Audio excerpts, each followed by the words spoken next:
Diz assim o Evangelho de Marcos, capítulo 16. E passado o sábado, Maria Madalena e Maria, mãe de Tiago, e Salomé compraram aromas para irem ungí-lo. E no primeiro dia da semana foram ao sepulcro de manhã cedo, ao nascer do sol, e dizia umas às outras: quem nos removerá a pedra da porta do sepulcro? E olhando, viram que já a pedra estava revolvida e era muito grande. E entrando no sepulcro, viram um mancebo assentado à direita, vestido de uma roupa comprida, branca, e ficaram espantadas. Porém ele disse-lhes: não vos assusteis, buscai a Jesus o Nazareno, que foi crucificado, já ressuscitou, não está aqui, eis o lugar onde o puseram. Mas ide, dizei aos seus discípulos e a Pedro, que ele vai adiante de vós para a Galileia, ali o vereis, como ele vos disse. E saindo elas apressadamente, fugiram do sepulcro, porque estavam possuídas de temor e assombro, e não dizia a ninguém, porque temiam. Amém. Graças a Deus. Essa é a palavra do Senhor Deus.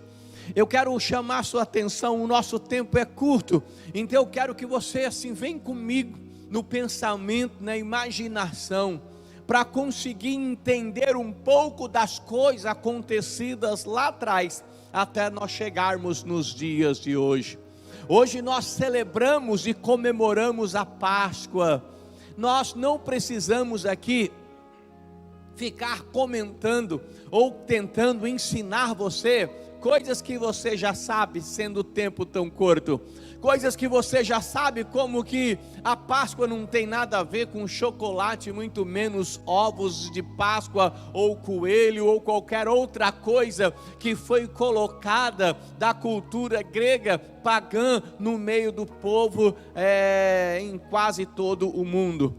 Na verdade, você pode ter comido chocolate, pode ter gastado um dinheirinho a mais, atendendo ao apelo da mídia, né, com ovos de Páscoa, ou você lá comprou uma caixa de bombom, todo mundo está comendo chocolate, você ficou com vontade. Fique em paz, isso tudo bem, você pode comer chocolate no dia da Páscoa, na sexta-feira santa, no dia de Natal, no ano novo, até em finados, não tem problema nenhum. E se tiver ovo de Páscoa o ano todo, se você quiser comer também, não tem problema você comer chocolate, mas sabendo que não tem nada a ver com a Páscoa. E então nós queremos voltar um pouco no tempo, voltar um pouco onde as coisas que deu origem à Páscoa começaram. E é claro que nós nos reportaremos lá ao povo que passou cerca de 430 anos de escravidão, o povo hebreu, esperando uma promessa. Imagina a situação daquele povo naquela época de sofrimento, de escravidão, com um reino opressor sobre eles, um sofrimento angustiante por décadas, depois séculos e séculos, e vem o Senhor e faz uma promessa àquele povo. Deus promete libertar aquele povo da escravidão. Deus disse assim: eu vou enviar um libertador, para que possa tirar vocês dessa escravidão. Deus, quando vai fazer uma obra no meio do seu povo ou na sua vida, Ele sempre se movimenta e usa alguém para que esse milagre possa ocorrer. E o nome então do libertador que surgiria logo logo era Moisés. Moisés foi enviado para libertar o povo daquela opressão terrível, daquele governo tirano. Então Deus enviou Moisés, e nós conhecemos bem a história. Faraó então resolve endurecer o coração e não deixar o povo ir, até que Deus, por causa do politeísmo do povo egípcio, que tinha vários deuses, Deus então manda 10 pragas. Se nós fôssemos estudar cada uma das pragas era uma afronta e uma humilhação para algum tipo de Deus que os egípcios tinham. Então Deus resolveu mandar as pragas para que Faraó liberasse o povo, para que eles saíssem, para serem livres e para adorar a Deus. Logo então, depois de tantas pragas, Faraó então havia de uma certa forma ameaçado matar os filhos, os primogênitos. Então Deus envia a praga que mataria todo o primogênito naquela região, naquela terra, naquele tempo. E para o povo hebreu, o povo de Deus, Deus prepara algo para que houvesse libertação àquele povo, para que dentro da casa do povo hebreu a morte não passasse, porque a morte passaria, e quando a morte passasse, todo primogênito de cada família iria morrer. Mas o povo hebreu, o povo de Deus, o Senhor falou: vem para cá, vocês vão pegar um cordeiro e vocês vão matar esse animal, vocês vão preparar. Deus especificou tudo, como seria o cordeiro, sem mancha, sem machucado, sem mácula nenhuma. Era um cordeiro especial. É claro que esse cordeiro, você já sabe, já estava apontando lá para frente, para Jesus Cristo, do qual nós vamos falar daqui a pouco. Então preparava o cordeiro, tinha que separar, então tinha todas as especificações, como ele seria consumido, a família toda deveria consumir. Então o sangue deveria ser passado nos umbrais das portas, nas entradas das casas, e foi dada a ordem àquele povo: fica em casa. Então passaram o sangue nos umbrais das portas, e certamente naquela noite a morte passaria, e a morte realmente passou. Foi uma noite terrível, foi uma noite de gritos, uma noite de horror. Os primogênitos morriam nas casas, nas famílias dos egípcios, mas em meio ao povo hebreu havia silêncio. O povo estava dentro de casa, a morte passava, e onde ela via a marca do sangue, ela também não podia entrar. É claro que o cordeiro é Jesus Cristo, e a marca do sangue nos umbrais das portas também já apontava para o sangue de Jesus que seria derramado lá na cruz do Calvário. O povo foi ensinado, instruído a comer ervas amargas. As ervas amargas era só para que eles tivessem a lembrança e não se esquecessem nas celebrações que eles passaram por um tempo terrível, amargo, de sofrimento naquela escravidão, e não se esquecer de louvar, adorar e agradecer a Deus, porque se tem coisa que o ser humano faz com muita facilidade, é receber de Deus as mais ricas bênçãos celestiais, vindas diretos do trono da graça, e nas primeiras dificuldades, eles já se esquecem de todas as maravilhas que Deus fez. E nós, acompanhando a história na Bíblia Sagrada, nós vamos ver que rapidamente o povo esquecia. Deus operava milagre, o povo louvava, logo esquecia. Passaram-se milhares de anos e hoje não é diferente. O que tem de crente frustrado, crente angustiado, crente ingrato, porque se esquecem das maravilhas que Deus fez e que Deus tem feito. Tira o olhar das coisas que Deus já fez, das coisas que Deus deu, das coisas que Deus está fazendo, das coisas que Ele tem, e começa a olhar para as coisas que Ele não tem. E aí o coração ingrato, e muitos cristãos frustrados. Eles também tinham que comer um pão sem fermento. O pão sem fermento simboliza, na grande verdade, o fermento simboliza, na grande verdade, o pecado, também apontando lá para frente. O pecado, ele vem e estraga a vida do homem, ele se instala. Tiago disse: se você fizer 9, vamos colocar de uma forma mais simples, 9, tem 10 pontos para fazer, você faz 9 e deixa de fazer um, você acaba contaminando todos os outros. Assim é o fermento, você coloca um pouquinho de fermento na massa e ela leveda toda a massa. Assim é o pecado. Mas foi dada àquele povo as devidas orientações, e a morte veio, matou muitos dos primogênitos.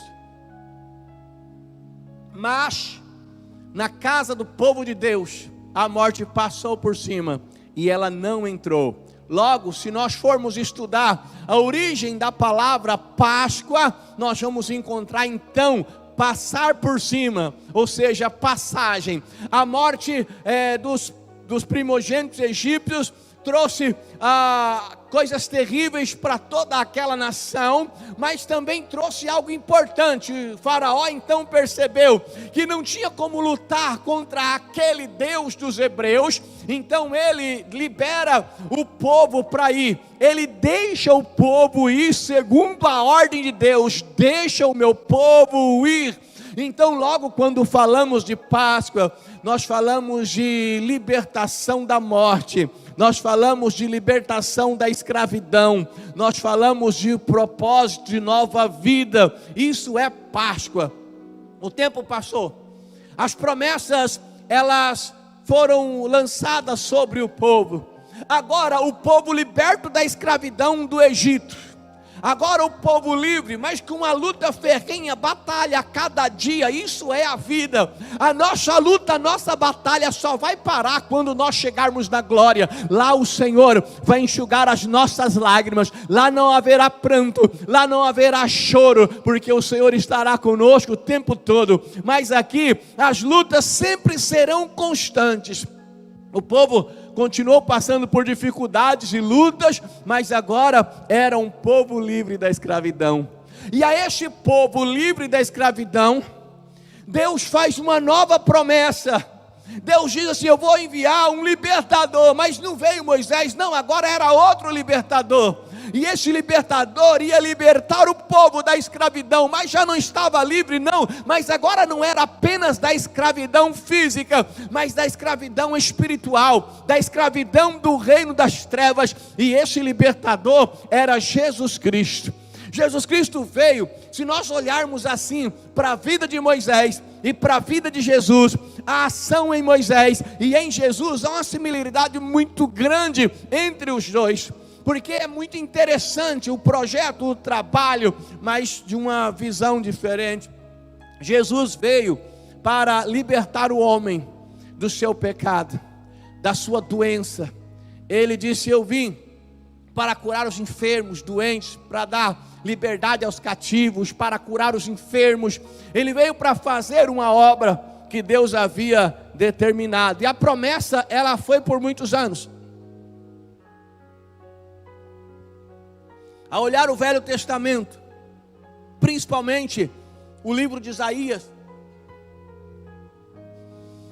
nós vamos ver muitas promessas messiânicas acerca do Messias, quem seria ele, o que ele iria fazer, como iria fazer, já estava escrito. Chegou o tempo. Um dia, Jesus Cristo, ele nasce, ele era esperado e ele nasce. Os judeus também esperavam a vinda desse Messias.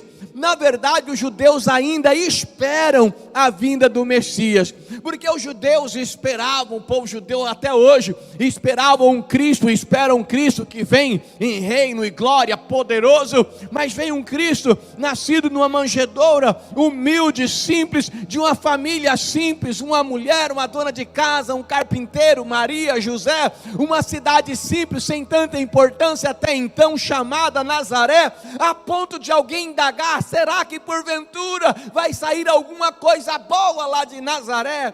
Eles esperam um Deus poderoso, um Jesus cheio de pompa. Eles estão esperando a primeira vinda ainda.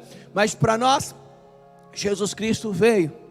É claro que quando ele voltar, aí sim será revestido de glória e poder. Mas é a segunda vinda de Jesus.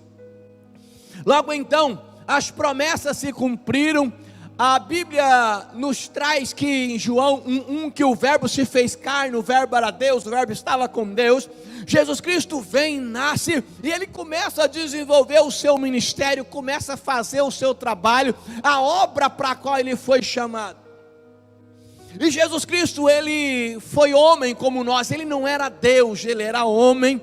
E ele mesmo sendo homem, assim como nós, não pecou, porque era preciso se cumprir a palavra lá de Gênesis, quando Deus falou ao homem, disse assim, falou à serpente, disse assim, da semente da mulher, eu vou levantar aquele que vai pisar na sua cabeça, esmagar a sua cabeça. O diabo até então era o Deus desse século todo poderoso, dentro da vida de muitas pessoas, realizando muitas coisas na vida de muitas vidas. As pessoas viviam sobre o domínio da escravidão maligna, mas Jesus veio para mudar toda essa história. Então ele começou a analisar, a fazer o seu trabalho, e Jesus não pecou.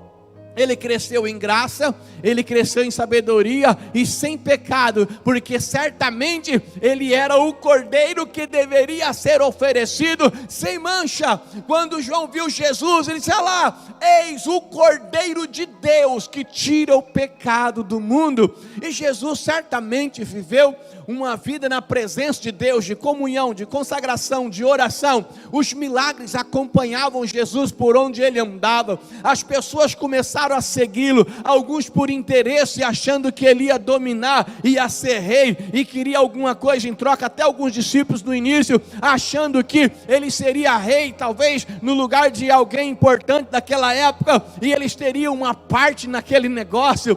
Alguns apenas por interesse próprio, querendo ser abençoado. Alguns apenas para ser alimentado, já que ele multiplicava pães e peixe, alimentava a multidão, comida que dava para 2, 3, comeram quase 20.000 pessoas. De uma forma ou de outra, Jesus fora seguido.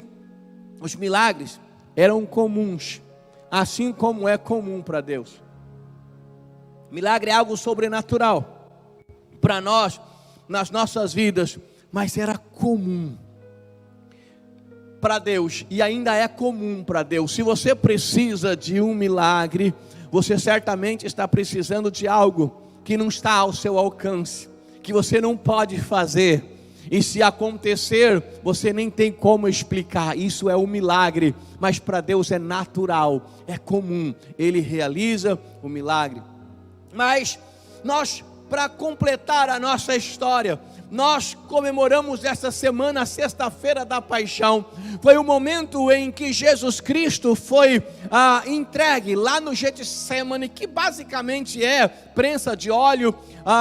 O nome Getsemane era o jardim onde se prensava o azeite. Então Jesus Cristo passou um momento de angústia, de sofrimento, de dor naquele momento. A oração dele era tão intensa que o seu suor se transformou em gotas de sangue, porque ele sabia que estava chegando um momento crucial, um momento importante, o momento da entrega, o momento do sacrifício, o momento da morte da cruz. Foi lá no Getsemane que Jesus ora: Pai, se possível for, passa de mim esse cálice, mas todavia seja feita a tua vontade. Foi lá no Getsemane que um amigo próximo de Jesus, Judas Iscariote, chegou e o entregou, e o traiu, entregou com o sinal de um beijo.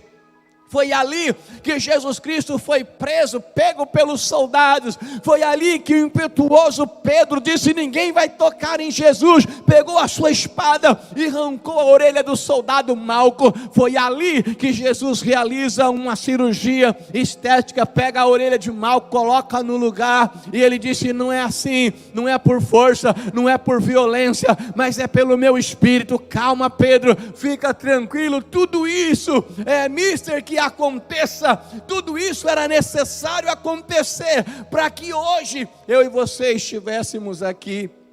Jesus Cristo é preso, e é claro que a gente não tem tempo para relatar, mas basicamente o sofrimento de Jesus fora tão grande. Começa por ele ser preso e Pedro negá-lo, o sentimento certamente de solidão, as pessoas com medo se afastavam, e Jesus é levado de um lado para o outro, acusado sem ter pecado, Alguém lava as mãos, diz: eu não vou mexer com isso. Alguém pega e fala: não, vamos condená-lo. Vamos jogar a culpa na multidão. Apresenta ele ao lado um bandido e manda o povo escolher Jesus ou Barrabás. Era um dia que poderia fazer isso, e o povo então escolhe o bandido Barrabás e quanto a Jesus: crucificai, crucificai-o. E até hoje a maldição está sobre esse povo, porque o povo diz assim: que caia o sangue dele sobre nós e os nossos descendentes. Por isso tanto sofrimento e tantas guerras nessas regiões. O sofrimento de Jesus foi terrível até o momento em que ele foi levado para a cruz do Calvário, para o Gólgota, o lugar chamado Caveira. Quem assistiu um filme que há um tempo atrás foi passado, dirigido ou feito por Mel Gibson, chamado Crucificação, tem gente que não teve coragem de olhar as cenas do filme, tem gente que não teve coragem de ver o sofrimento que passava no filme, mas certamente presencial foi muito pior, o sofrimento foi muito maior. Jesus foi humilhado, envergonhado, açoitado, recebeu uma quarentena de açoite mais um. O açoite não era qualquer açoite. Naquela época, os condenados, quando levavam os açoites, lá perto do 10º açoite, o condenado já gritava, ele já não falava coisa com coisa, porque a dor era terrível, o sofrimento era terrível. O chicote feito com fitas de couro, ou fitas de couro de carneiro, e na ponta tinha pedaço de metal ou ossos de carneiro. Quando batia nas costas do condenado, aquelas pontas de metal ou as pontas de ossos de carneiro pegava na barriga, e quando puxava, arrancava a carne, o sangue corria, machucava a pele. Era uma dor terrível, mas Jesus suportou o sofrimento, a humilhação e a dor. 40 açoites mais um. Jesus Cristo foi açoitado, machucado, ferido, humilhado. Chegando no Gólgota, o lugar destinado, preparado, em que ele seria condenado numa condenação romana, mesmo sem ter pecado algum, é levantado ao seu lado, à sua direita e à sua esquerda, 2 malfeitores, e ele no meio, como se fosse o bandido principal, o malfeitor principal. Jesus é então crucificado. Você pode imaginar o sofrimento e a dor de alguém ter as suas mãos, suas juntas, seus ligamentos, ossos sendo perfurado por pregos, abatida de martelos sobre uma madeira. Assim foi Jesus pregado os pés, assim foi Jesus pregado em suas mãos. Imagine a dor e o sofrimento. Algumas pessoas, alguém uma vez disse para mim: pastor Cid, eu estava pensando, porque estes pregos deveriam ser grandes, a dor era maior ainda, porque os pregos deveriam ser grandes para sustentar o corpo e o peso do corpo de uma pessoa na cruz. Então os pregos deveriam ser grandes para segurar Jesus na cruz. Sim, fisicamente sim, mas o que realmente segurou Jesus Cristo naquela cruz não foram os pregos, foi o amor dele por mim, foi o amor dele por você que está aí agora com o teu celular na mão, ou você que está agora diante do computador, ou sentado no sofá olhando para a televisão. Foi por amor a você que Jesus Cristo suportou. Já diz uma canção no nossa harpa: se isso não for amor, o céu não é real. Se isso não for amor, as andorinhas não voam mais. Se isso não for amor, o oceano secou.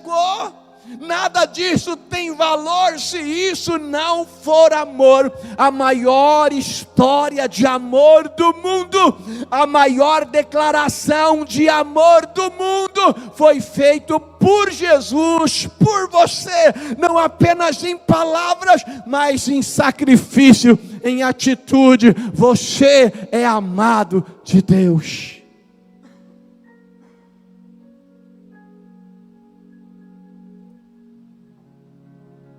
Aleluia. Ele sofreu dores angustiantes. Se não bastavam as dores, a humilhação. Escreveram, ele não disse que é rei. Jesus em nenhum momento disse que iria tomar o reino de ninguém. Ao indagá-lo, você não é rei, você não disse que é rei, ele ficou em silêncio. Em determinado momento ele disse assim: sim, eu sou o rei, mas o meu reino é eterno, não é deste mundo, daqui eu não sou.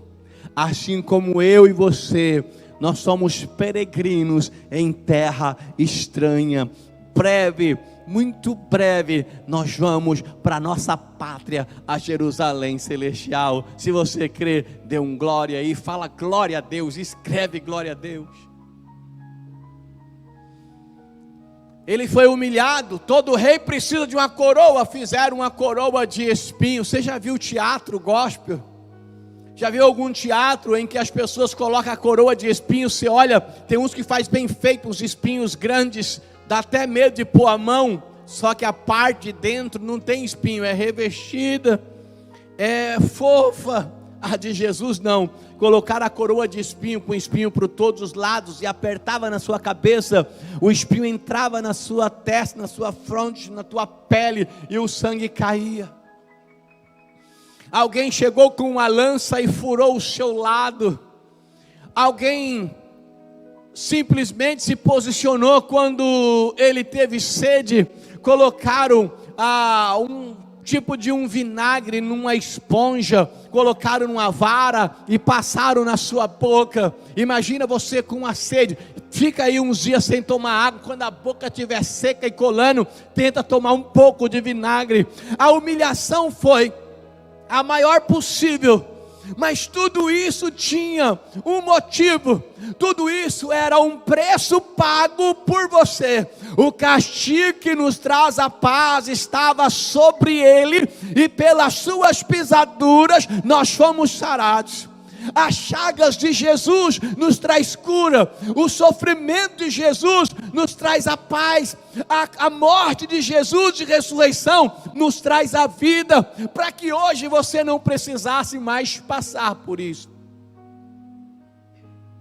Mas é claro que algumas pessoas, por falta de entendimento, elas acreditam que podem fazer um sacrifício parecido. Hoje diminuiu bastante, mas ainda tem. Mas era muito comum até em nosso meio pessoas pagarem penitência. Tinha gente que pegava uma cruz, colocava nas costas e andava até a cidade vizinha, 30 quilômetros, 40 quilômetros, 50 quilômetros. E o interessante, não sei se você sabe, tinha gente que contratava, até hoje contrata, eu acho um absurdo. A pessoa faz uma promessa e ela contrata um pagador de promessa. A pessoa recebe para carregar a cruz em nome do outro. Chega a ser cômico, se não fosse trágico. Jesus pagou um alto preço para que você não precisasse fazer ou passar por isso. Mas Jesus Cristo, antes da sua morte, ele celebra a ceia com os seus discípulos. Ele explica as coisas que estariam por vir. E ele orienta os discípulos o que eles deveriam fazer depois. O sacrifício era necessário para pagar um preço, para que o povo fosse liberto, não da escravidão do Egito, mas agora da escravidão do pecado. A Bíblia diz na Epístola aos Colossenses que através desse sacrifício, todo escrito de dívida que era contra nós fora cancelado, e que ele nos transportou de um reino de trevas para um reino de luz. Isso só foi possível porque o preço foi pago, e as pessoas comemoram para um ritual de recordação do sofrimento de Jesus, a chamada Sexta-feira Santa. Não tem problema, e é importante que você pare para meditar no preço que Jesus pagou, O preço que Jesus pagou naquela sexta-feira de sofrimento, sexta-feira de angústia, sexta-feira de dor, não tem problema. Inclusive é importante que você tente imaginar para ser grato por tudo aquilo que Ele fez por você. O problema é que algumas pessoas ficam presas à sexta-feira santa. A vida dela é uma sexta-feira de dor o tempo todo. Ela fica presa à religiosidade, aos dogmas religiosos e não tem o conhecimento verdadeiro do Evangelho. A nossa vida, nós podemos até comparar muitas vezes com esse tempo. Quem de nós nunca passou, guardadas as devidas proporções, a uma sexta-feira de dor e sofrimento? Isso é normal e comum na vida de todo mundo. Quem aqui nunca chorou, derramou lágrimas, ficou sem saber o que fazer, passou por momentos difíceis? Isso é normal. O que nós não podemos é morrer e viver a sexta-feira, ficar na sexta-feira santa, vivê-la uma sexta-feira de dor até morrer nela, porque depois da sexta-feira vem o quê? Vem o sábado. E o sábado só foi possível porque a sexta-feira de sofrimento, ela foi ao seu clímax, ela foi ao seu pico, quando Jesus Cristo, depois de ter cumprido tudo, Ele disse: Pai, em Tuas mãos eu entrego o meu espírito. Quando Jesus Cristo morre, Ele não morreu na terra e nem no céu, Ele morreu no ar, pendurado numa cruz. A cruz estava ligada à terra, mas Ele não estava com os pés no chão. Me permita fazer essa analogia e essa conjecturação.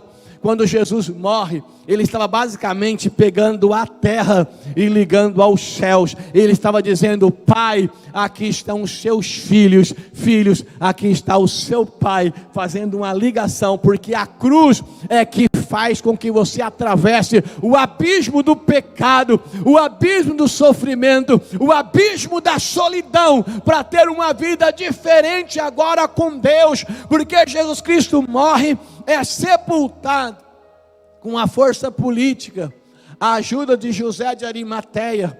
Ele é colocado em um túmulo novinho, o corpo dele é cedido. O sábado vem e ele só traz silêncio. As pessoas choravam, as pessoas ficavam sem saber o que estava acontecendo. Alguns já estavam se desviando, voltando para a sua velha vida, como os 2 discípulos a caminho de Emaús. Não tem mais nada para nós aqui em Jerusalém. Aquele que nós esperávamos que fosse a resposta, agora está morto. O silêncio acontecia. E às vezes quando fala em silêncio, eu gosto de comparar os tempos. Na nossa vida também existe tempo de silêncio, que você ora e parece que Deus não está ouvindo, e você ora, parece que a resposta não vem. Eu costumo chamar de sábado de silêncio.